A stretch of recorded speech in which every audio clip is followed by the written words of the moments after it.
of them was to come up with an alternative of sleeping with other men.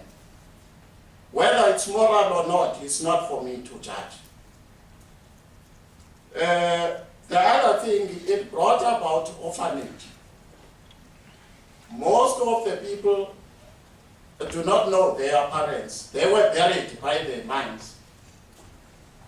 And I've got a specific friend from Ghana village, Uposhia Velem, whose father in Grootplay was buried by the falling of the rock. So this particular topic, really, particularly for black people, it's so much sensitive, and that's the reason why we will always have interest on issues related to mining, including the Marikana incident, which I believe no South African, black and white, never needed to see the incident that occurred at Marikana. I'll stop my comment there. Thank you. Yeah, Kelly Forrest from the Marikana Commission. I just wanted to ask you, you talk about manhood or Obadorda not being a fixed meaning. But I just wondered if you would comment on what happened at Marikana around those men who withdrew to the Kopi, because it seems to me that in many ways it returns to that original meaning that you spoke about your connection to the homestead, about your relationship with work and so on. So I'm just wondering how much it actually has moved on for certain groups of people.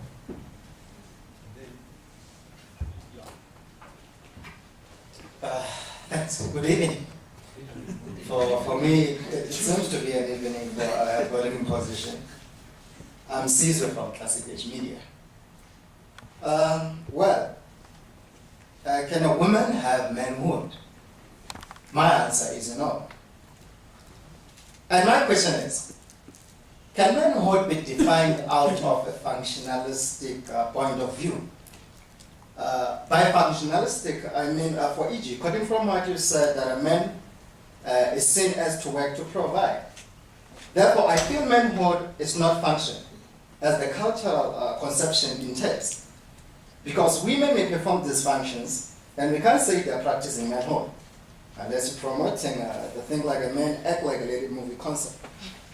I feel manhood is a form of men are productive, and women have to be productive. So in terms of the mining sector, we're looking on this kind of black disdains, wage kind of protests.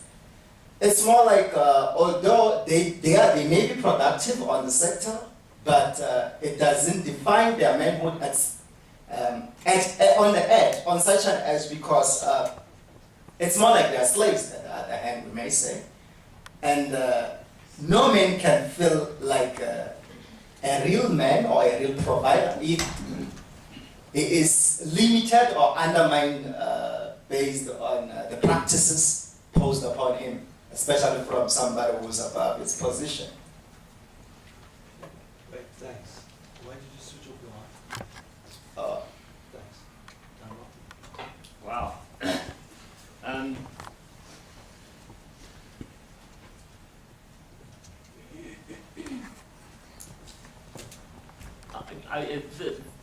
The point that you make about being pushed around, in the old days, the old guys that I talked to knew that they were pushed around. They knew that they were being exploited, but they took it as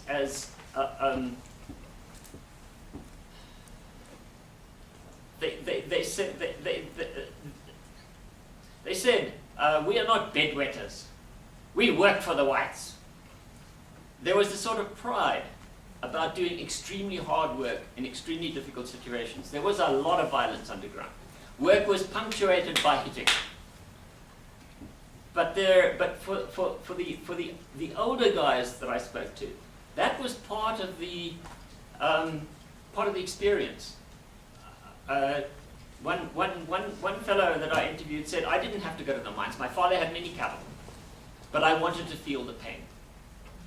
So there is a sense in which going to the mines did become despite, and then maybe to some extent because of the way they were treated, a kind of a way of kind of initiating into being the kind of benevolent man in the Umzi that they all ultimately aspired to. So that I think that would be certainly one response. Although it's a very complicated question, and there are other aspects, obviously, that I've neglected. Marikana, how does this fit in?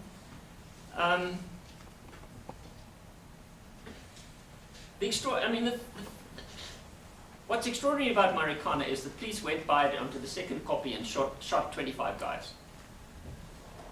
Otherwise, Marikana is not that different from stuff that I've been reading about and interviewing people about. People get together, they form informal committees, they confront management, especially in the period from the 1970s onward, when they have essentially become wage workers, when they're no longer engaging in the struggle to avoid proletarianization, but they're acting as proletarians. And that, I think, is what's important about Marikana. It's a symptom, rather than a kind of single. It's become a causal event because of the publicity it's got and because of the number of people who were killed. But at Sefekile in 1996, the police came with helicopters and vehicles from 3 different directions, and at least half a dozen people were killed. It was a gathering of workers on the mountain. So, Marikana's is an example of the well, it's also about fighting, which is not manhood, according to Fonda, but it's fighting for better wages to support your family. In that sense, it is manhood. So it's a complicated question, the question of where Marikana fits in to the whole story that I've been telling. But certainly, these people, the Marikana people, are celebrated as men. But whether they're celebrated as men who are fighters or men who are providers is a really interesting question, and I don't know the answer to it. And maybe it's both. And then, on the question of mine marriages, I can talk about. I can tell you quite a lot about mine marriages, if you want to. But I'm not sure that there's time. How much time do we have? We about 20 to 9. All right. Do you want to hear about mine marriages? Yeah. Just read my book.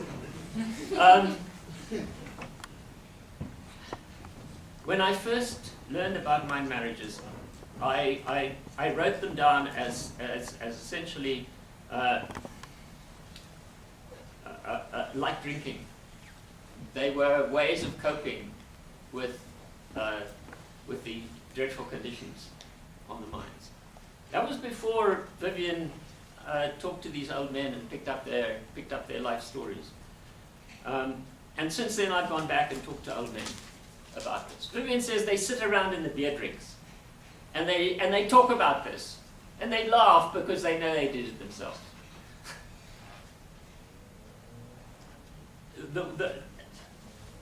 There's a tendency to argue that mine marriages are like prison relationships, but it's not the same. The mine compounds on gold and diamond, the mine compounds were closed. The gold mine compounds were never closed. Commercial interests were much too pressing on the government to allow them to have them actually closed, because people wanted to sell blankets outside. They set up these concession stores. So the mines were always open. And the mine workers talk about going and finding town women. Town women become a major part of the kind of mythology that you get from these men. Right? One of the fellows we had who was working underground, he said yes, and then on a Saturday they all talk. Some of them talk about the woman they're going to go to, and then the others are jealous because they don't have women.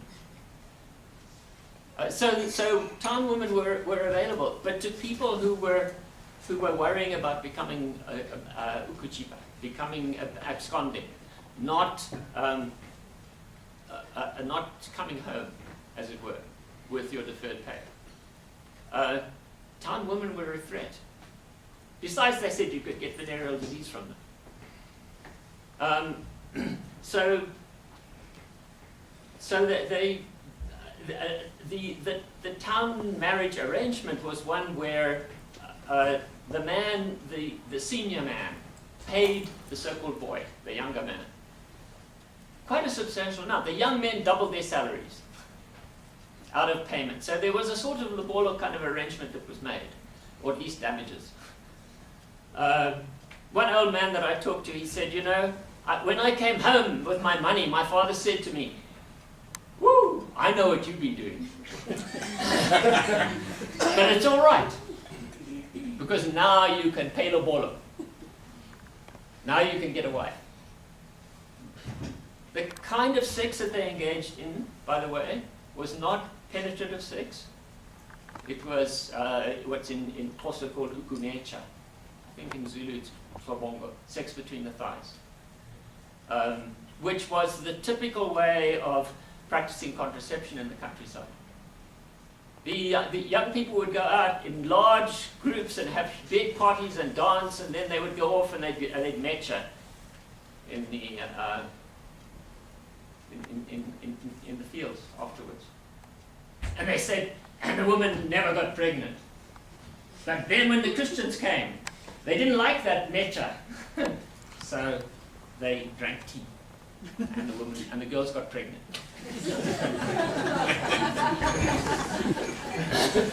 So it was, and our Australian's mother, who was Bombana, she was Bombana. She had grown up in a red blanket, Nombolo family, and then become Christian. I said to her, well, what pleasure was it for you? These guys, I mean, you know, what kind of pleasure did you get? No, she said, we knew we were doing the right thing. And then she said, and we went down and washed ourselves. You have to wash yourself afterwards, down in the river. And then we would talk about who got which guy and so on and so forth. It was lots of fun, she said. So, these relationships were arrangements. They were arrangements made through the Induna on the mines. The Induna were management appointed representatives for each group. The Induna insisted that the older man pay. In all the records, I mean, there are lots of records. It's called the file on unnatural vice. There are lots of records that deal with these relationships. But and there's one account of rape or seduction, one only. A chief called Mata, I think, from Lesotho, who got this young man and coerced him with the chief with his people coerced this young man. The young man complained. The chief was fired. So these arrangements were voluntary. There's one very poignant interview that Vivian did that talks about town women and the dangers of town women and the dangers of losing your connection to your umzi by getting involved with the town woman, and then she uses your money, and then when you run out of money, she leaves you. And then this guy, but still, I had a woman. He said, I was a friend with the Induna, and I had a woman that I could go to. But he says, we loved our boys better. And when I first wrote the stuff, I got attacked by Zaki Ahmad. A vehement article by Zaki Ahmad saying, this man is heteronormative.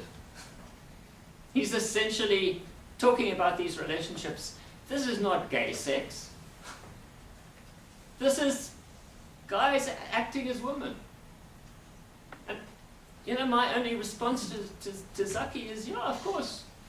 These guys were heteronormative. My informants were heteronormative. I'm not necessarily. but for them, and you know, there would be the long lines where you stood in the shower and everybody could see. So when the new young guys came, the older guys would look to see. I mean, it was choose the ones that they wanted to proposition. But there was always a financial factor involved here. And the young men all knew that when they got older, they were going to do it themselves. It's much more complicated than there is no homosexuality is a Western word invented by a German doctor in the 1880s. There are all sorts of ranges of different kinds of sexual relationships. This is one of them. But it was one that helped build the UMSI. So that's my answer to that.